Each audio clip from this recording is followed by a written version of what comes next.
check in now with Captain Eric Scott. I believe he is hooked up to us. Captain, you're on the scene. What can you tell us right now? What happened, if you know of what happened, or what are you seeing?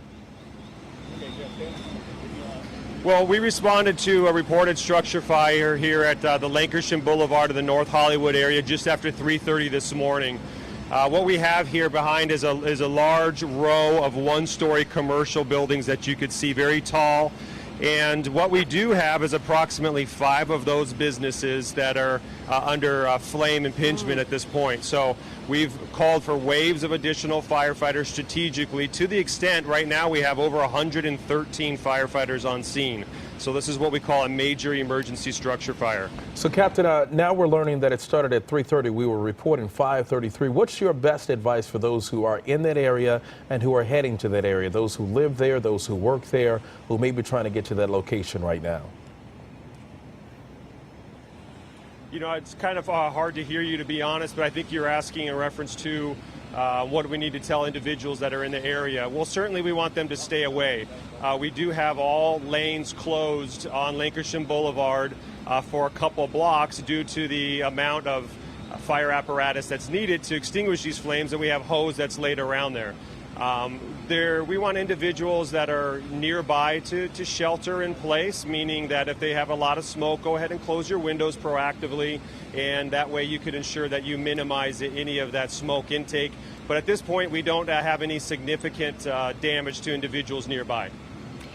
And Captain, you said more than 100 firefighters on the scene, been battling these flames for 3 hours. What are some of the issues they're having out there?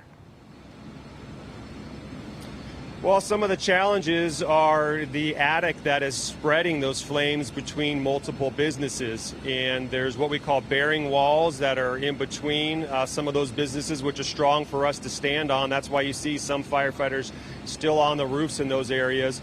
But what you have is an abundance of fire load inside. These are different types of businesses, from restaurants to pubs to they have a lot of different type of material inside, synthetics, tables, chairs, and so there's a heavy fire load inside. And at this point, what we're having to do is pour water from the outside in. So, Captain, you mentioned that there's a possibility that 5 businesses have sustained some type of damage. It started at 3:30, so it's been burning for a couple hours now. Are you surprised to see how quickly it spread, or is this pretty common when you get a fire of this size, this magnitude?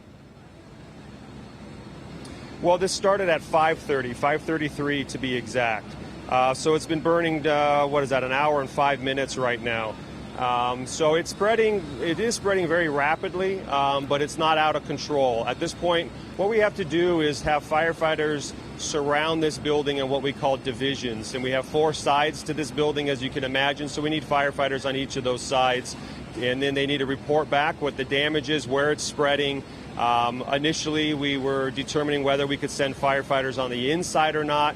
Very hot, smoky conditions. But once you get such an extensive fire load that starts to burn through the roof, now we have the potential for collapse. And our main thing is getting a risk assessment and really determining how much risk are we going to allow these firefighters to take. We're here to protect life and property. Fortunately, there's no life inside. Our understanding is that these buildings were likely closed at the time of the fire, which then reduces the chance of us having individuals inside to save. And so therefore we're able to go into a defensive operation. And the other thing is that it's really untenable inside when you have such an extensive amount of fire. And Captain, again, thank you for clearing that up. We've been hearing 3:30 and 5:30, so now it started around 5:30 this morning. One more time, if you can, tell us about the impact that it's having right now on this area in North Hollywood. Well, we do have, the streets that are closed down in this area due to the amount of apparatus. And there are the adjacent buildings on Lancashire that we are not having individuals go in and out of. But again, due to the time of it being so early, most of these businesses aren't open. We do expect to be on scene for quite a while. We do have our friends from Department of Transportation that are working on closing down some of these streets. We don't anticipate needing any additional resources at this time, but what we have to do is just really knock down the bulk of these flames, and then to get some of that smoke out and get a reassessment on the extent of the damage and potentially go back to interior attack.